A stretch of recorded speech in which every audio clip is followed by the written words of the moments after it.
সকালবেলা থেকে ভীষণ বৃষ্টি আর তেমনি মেঘলা। বাচ্চাগুলো বলছে বৌদি মামি তাড়াতাড়ি ছুটি দাও, তার কারণ হচ্ছে যে ভীষণ মেঘলা করেছে, বৃষ্টি হচ্ছে, বাড়ি যাবো, ভাল লাগছে না পড়তে। এমনিতেই মনে হচ্ছে যেন সন্ধ্যে সন্ধ্যে ভাব।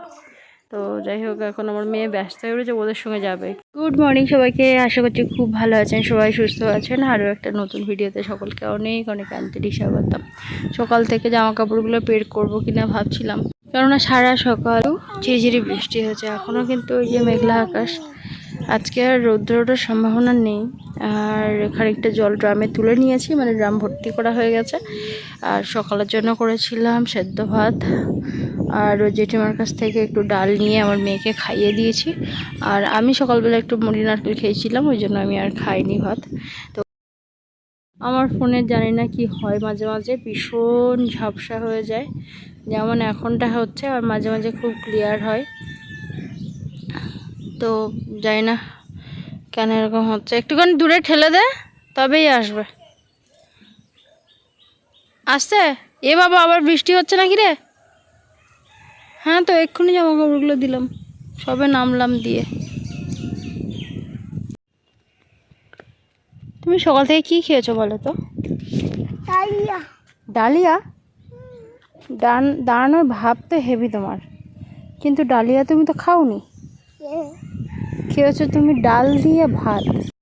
বেশি ছড়াছড়ি করিস না, ওই চটি পড়ে যাবি। রাস্তা একদম সবুজ শ্যাওলা হয়ে গেছে।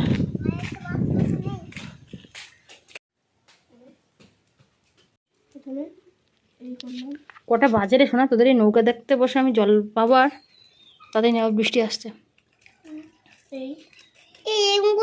একদিকটা হয়ে গেল,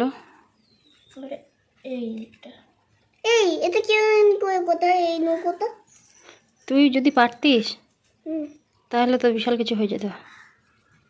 দাদা কিভাবে করছে দেখে না।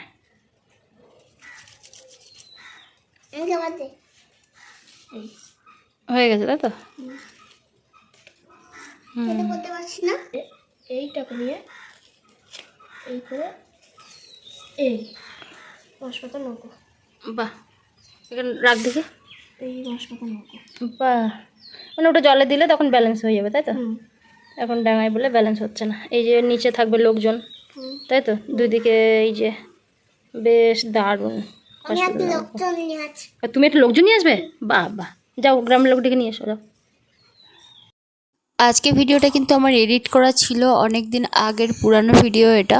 তো আমি আজকে সেই ভিডিওটাতে ভয়েস এড দিচ্ছি। তারপরে আমার সঙ্গে যে ঘটনা ঘটেছে সেটা আমি মানে কি বলবো, বলতে চাই না। আর একজন মায়ের পক্ষে এটা মনে হয় মেনে নেওয়া সম্ভব নয়, যে বিপদ আমার উপর দিয়ে হয়ে গেছে। তো আপনাদের অনেক আশীর্বাদ, ভগবানের কৃপা যে আমি আবার ঠিকঠাক হয়ে গেছি। আমি আমার সন্তানকে নিয়ে এখন ভালো আছি, এটুকুই বলবো। আপনারাও কিছু জানতে চাইবেন না, কেননা আপনারা আমার ডেলি রুটিন দেখেন, আমাকে ভালোবাসেন, আমার একটুতেই আপনারা ভীষণ চিন্তা করেন। তো এখন আমরা খুব ভালো আছি, আর এবার থেকে ডেলি রুটিন দেব। তো আমি অনেক সমস্যার মধ্যে থাকার জন্য কিন্তু ভিডিও আপলোড দিতে পারিনি। আমরা এখন অনেক ভালো আছি। এগুলো হচ্ছে 12 মাসের বেগুনের চারা।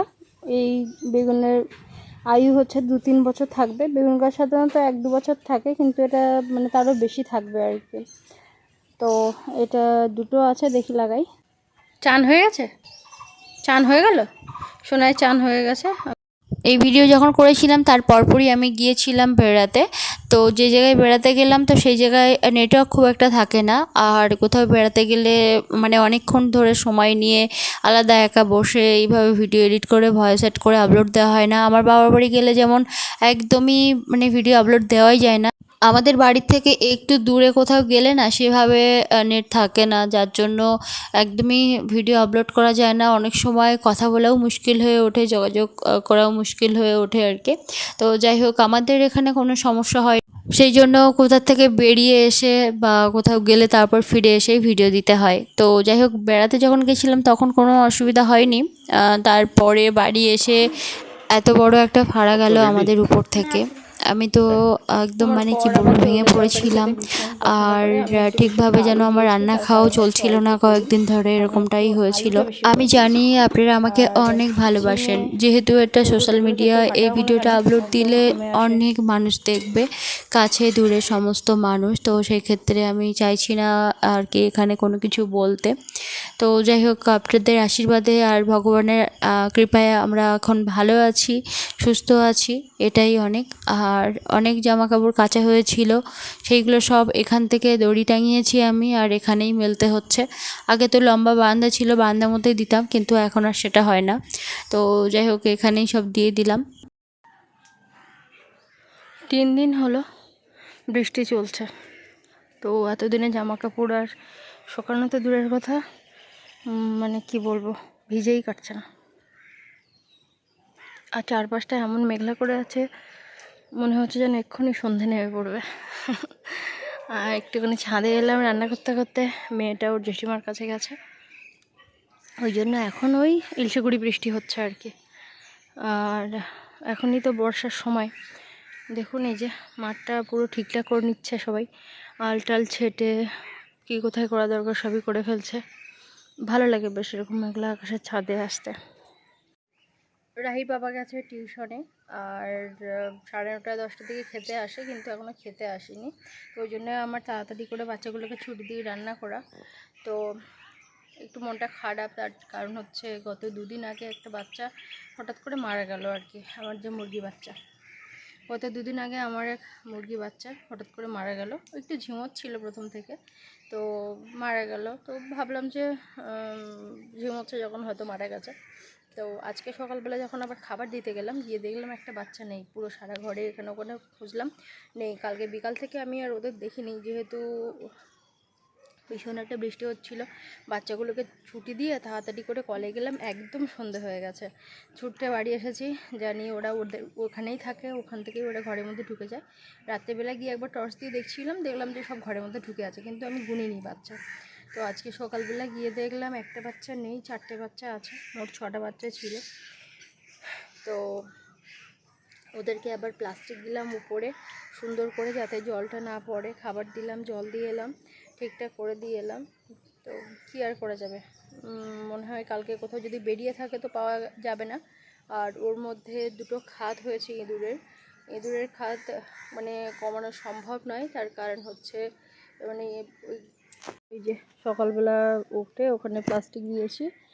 আর ওই যে নারকেল গাছ দেখছেন, ওই নারকেল গাছের শিকড় কিন্তু অনেকটা জায়গা জুড়ে, পুরো গুচ্ছমূল, তো পুরো জায়গা জুড়ে মাটিকে আঁকড়ে রাখে, ওখানে কোদাল চালানোও যাবে না, মানে খাদগুলো ঠিকঠাক করাও যাবে না আর কি। তো যার কারণে ওখানে একটু খাদ হয়েছে। তোমার দিদিভাই কিন্তু আমাকে অনেক দিন আগে একটা উপহার পাঠিয়েছিলেন, আমার মেয়ে যখন ছোট ছিল, ওই ভিজে জামা কাপড় সহজে যাতে শুকিয়ে যায়, তো তার জন্য একটা আলনা টাইপের পাঠিয়েছিলেন।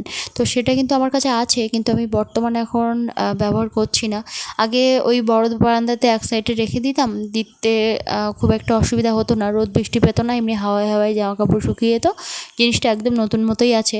কিন্তু এখন কি হচ্ছে না, আমার বারান্দাটা ছোট, তো ওই জন্য বারান্দাতেও রাখা যাচ্ছে না, মানে সিঁড়ি রান্নাঘর এদিকে বাচ্চারা এসে পড়ে। খোলা ছাদের মধ্যে যদি রাখি তাহলে ঝড় বৃষ্টিতে রৌদ্রে নষ্ট হয়ে যেতে পারে, ওই ভয়ে আমি আর এখন বের করছি না। রাহির বাবা বললো আমি একটা পটচালা নামিয়ে দেবো একটা প্লাস্টিক দিয়ে, তখন তুমি ওর মধ্যে সকল জিনিস রাখতে পারবে, ওটাও তুমি রেখে দিয়ে তখন বেশ রৌদ্র বৃষ্টি লাগবে না, জামা কাপড় মেলতে পারবে। আসলে আমাকে পাঠানো উপহারগুলো না আমার কাছে অনেক মূল্যবান, অনেক ভালোবাসা, অনেক আশীর্বাদ। তো ওই জন্য আমি চাইছি না সহজে একদম নষ্ট হয়ে যাক। তো যাই হোক, ওই জন্যই রেখে দিয়েছি। আর আপনাদের সঙ্গে পরে ভিডিওতে দেখা হচ্ছে, অনেক ভালো থাকুন সবাই।